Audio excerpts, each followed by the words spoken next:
Olá pessoal, tudo bem com vocês? E dessa vez eu vim falar sobre uma doença, a famosa polissemia vera. Para início de conversa, nós temos que entender que a polissemia vera faz parte de um grupo de doenças chamadas neoplasias mieloproliferativas, anteriormente chamadas de doenças mieloproliferativas crônicas. Essas doenças é um grupo de doenças do grupo mieloide, do setor do hemograma mieloide, né? Então, nós teremos uma proliferação basicamente de glóbulos vermelhos e tudo isso secundário a algumas alterações mutacionais que eu vou passar a descrever daqui a pouco. E para início de conversa, esse paciente com polissemia vera, como é que a gente chega nessa doença, nesse diagnóstico? Inicialmente, um paciente pode procurar atendimento por queixa específica. A que mais chama atenção e a mais comentada entre todas elas seria a coceira, prurido no corpo, principalmente após banho com água quente, o que chamamos de prurido aquagênico, mas também podem existir outros sintomas ou sinais, como por exemplo a plétora facial, que seria o vermelhidão no rosto, né? Então o paciente fica com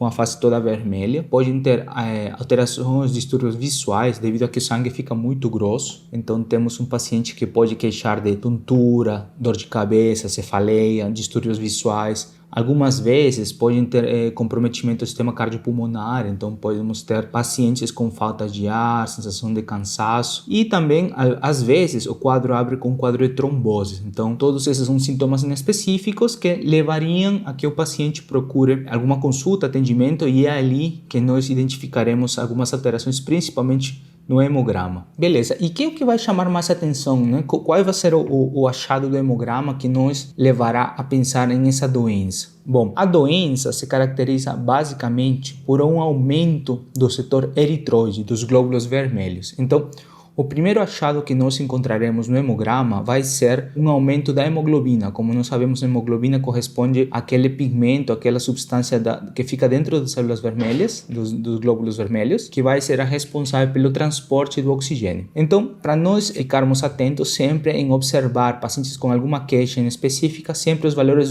da hemoglobina ou do hematócrito. E existem alguns critérios específicos que foram definidos pela WHO, né, Organização Mundial da Saúde, que define que para nós pensarmos em uma polissemia vera, teremos necessariamente que ter uma hemoglobina acima de 16,5 nos homens ou acima de 16 nas mulheres. Por outro lado, temos também o hematócrito, que é outro valor que se encontra no hemograma, acima de 49 nos homens ou acima de 48 nas mulheres. Outro valor que dificilmente é utilizado na prática clínica seria uma elevação, um aumento da massa eritrocitária. É um teste, um laboratório que é feito mais em situações de pesquisa em algumas instituições, mas não é um exame que seja feito de forma rotineira. Bom, então nós temos o primeiro achado laboratorial seria uma poliglobulia ou polissemia. Só que, como sempre falo e já falei em outros vídeos, nós temos que aprender a diferenciar situações reacionais, situações por outro motivo, né, que tentam compensar alguma outra doença, de situações clonais. Significa clonal, que significa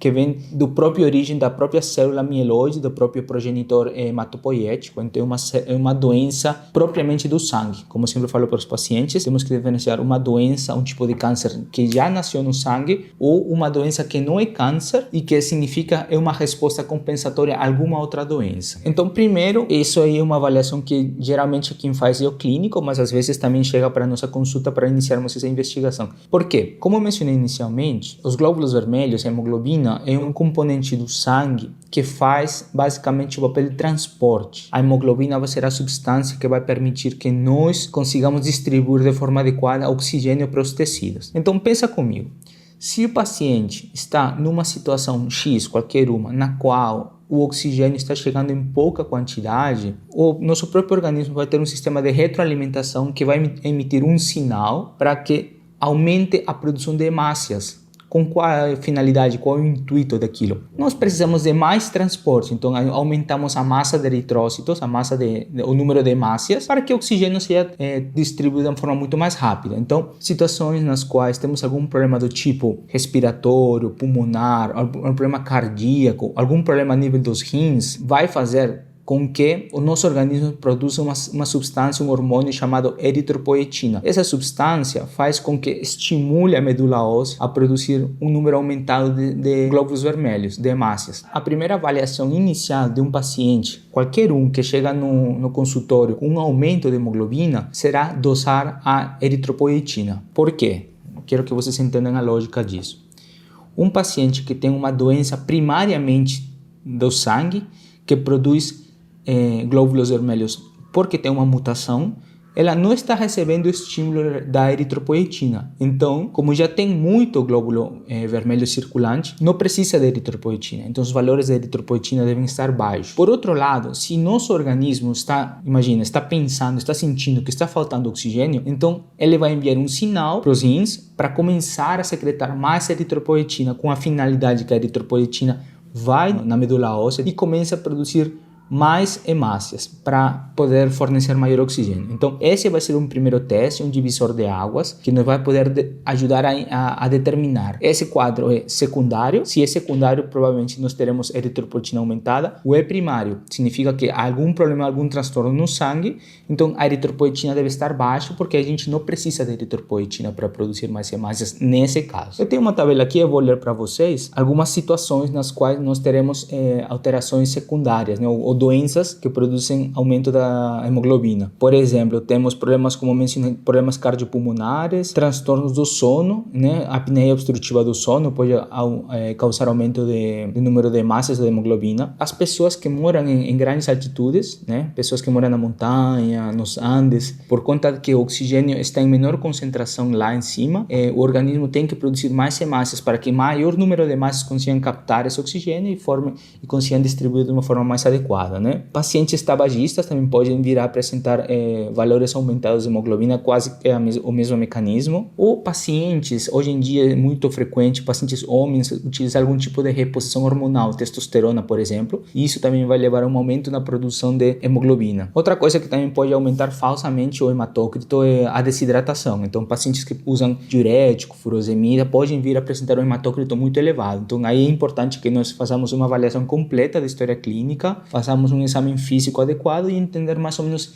em que situação. Outra coisa interessante que sempre devemos lembrar é que nós temos que observar a evolução do hemograma. Então, não adianta nós definirmos só um hemograma para poder falar de poliglobulia ou polistemia. Sempre é bom pegar uns 3, 4 dos últimos 12 meses para ver mais ou menos como é a tendência, se esses valores foram altos ao longo dos meses, né? E já expliquei mais ou menos como que é feita a investigação para poder definir se essa hemoglobina ou hematócrito aumentados derivam de uma causa secundária ou é primariamente uma doença hematológica. Agora, depois de termos esse exame, um hemograma alterado, qual é outro exame que nós precisamos avaliar? Um exame que se faz fundamental na avaliação das neoplasias mieloproliferativas é a biópsia de medula óssea. Você vai diretamente na fábrica do sangue, né? E você vai ter que extrair um fragmento do osso, tá? É um exame um pouco chatinho, mas é muito necessário, geralmente é feito com anestesia local, um procedimento é um pouquinho mais demorado que o aspirado, que o mielograma, porém é de suma importância, porque no aspirado, na biópsia, nós poderemos avaliar a arquitetura óssea, o grau de fibrose que tem na medula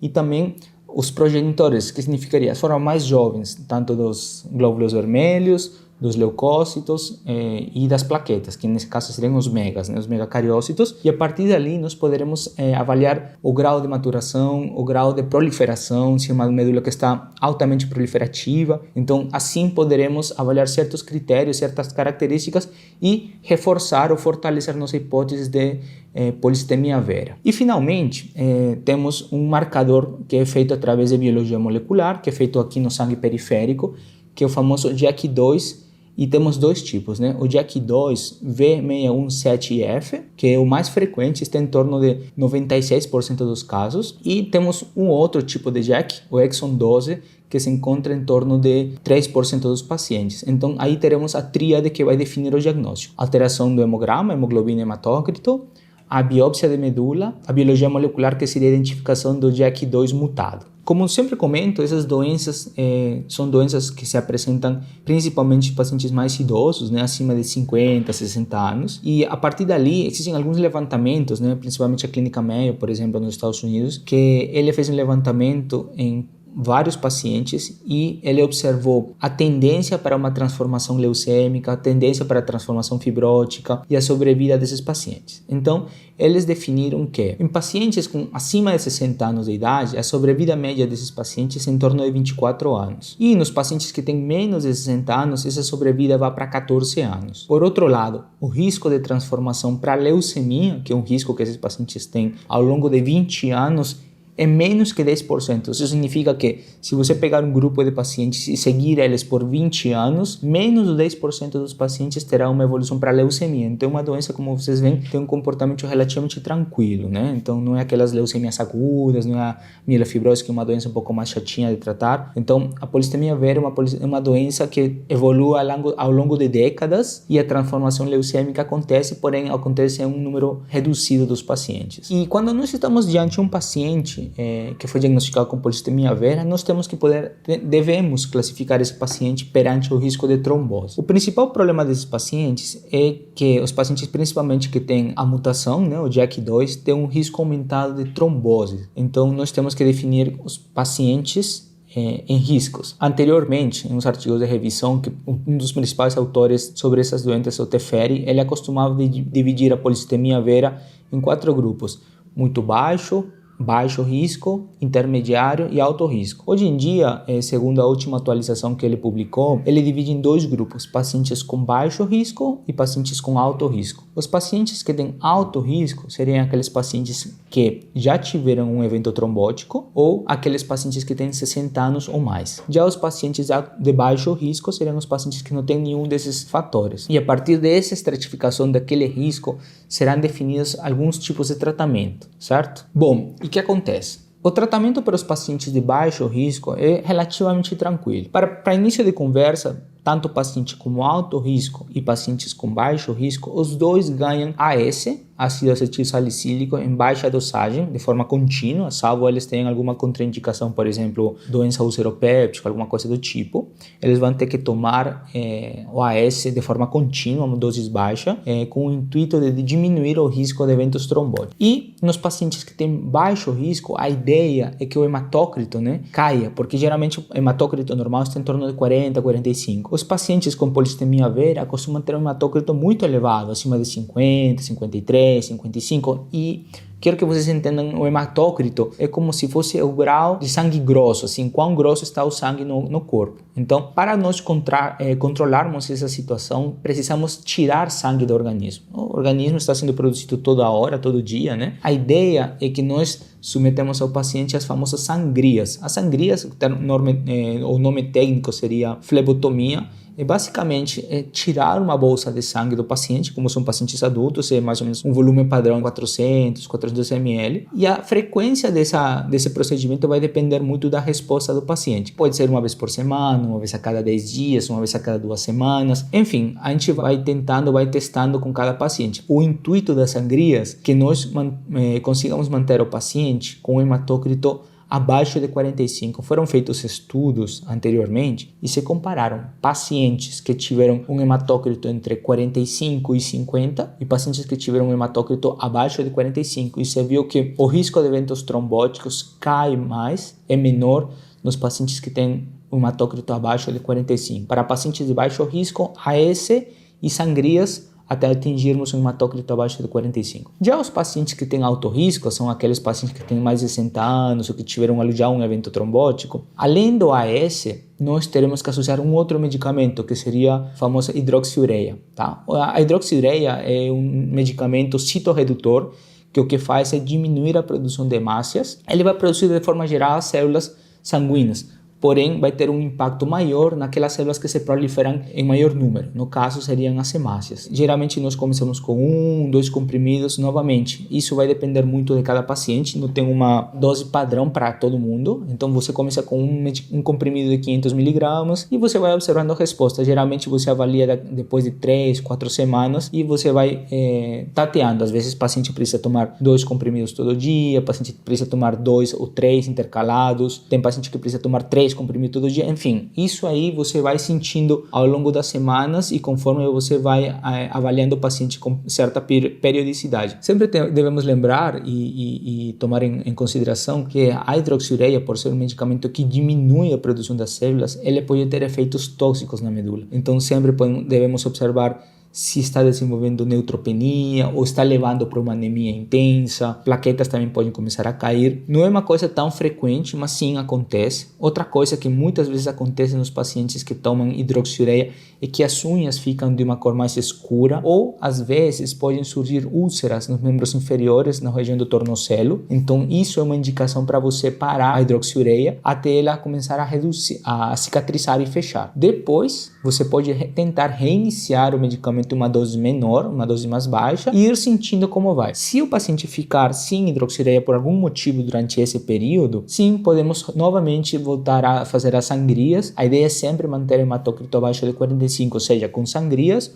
ou com medicamento. Agora, existem algumas situações particulares, por exemplo, a gente pode utilizar uma dose maior, uma dose dobrada de AS, naqueles pacientes que já têm mais fatores cardiovasculares, né, fatores de infarto, AVC, ou por exemplo, pacientes que já tiveram uma trombose, então você poderia associar uma trombose venosa, né, AS com algum anticoagulante, por exemplo, né, o Marevan, que é o medicamento mais popular, e existem algumas situações nas quais nós precisamos controlar os sintomas outros, né, principalmente o prurido. Então, nessas situações, existem alguns trabalhos que falam a favor de utilizar antihistamínico, paroxetina. São medicamentos que têm demonstrado certa atividade, né, para controlar os sintomas, mas também não são medicamentos que têm uma eficácia totalmente comprovada. Então, podem ter uma melhora, mas nem sempre são totalmente efetivos. E bom, pacientes que não têm uma resposta adequada à hidroxiureia, temos algumas outras opções, né? Por exemplo, temos o interferon alfa, que também é um medicamento que pode ser utilizado em gestantes, tá? E, por outro lado, existem alguns trabalhos que falam a favor do uso do Jakavi em pacientes que têm um quadro refratário à hidroxiureia ou interferon alfa, por exemplo, ou tem persistência de outros sintomas. Só que, assim, é um medicamento extremamente caro, que não é utilizado no dia a dia, e geralmente os pacientes têm uma resposta muito boa ao uso de hidroxiureia, então fica mais como um relato nos artigos sobre uma possibilidade terapêutica, mas que no dia a dia nem sempre é utilizado, na verdade é raramente utilizado. Bom pessoal, era o que eu tinha para hoje. Eu falei sobre polissemia vera, acho que no começo do meu Instagram eu falei várias vezes sobre polissemia vera, trombocitemia essencial, e eu me deparei que nunca trouxe a apresentação sobre essa doença, então espero que tenha ficado claro para vocês. Era tudo que eu tinha para hoje. Um forte abraço para vocês e até a próxima.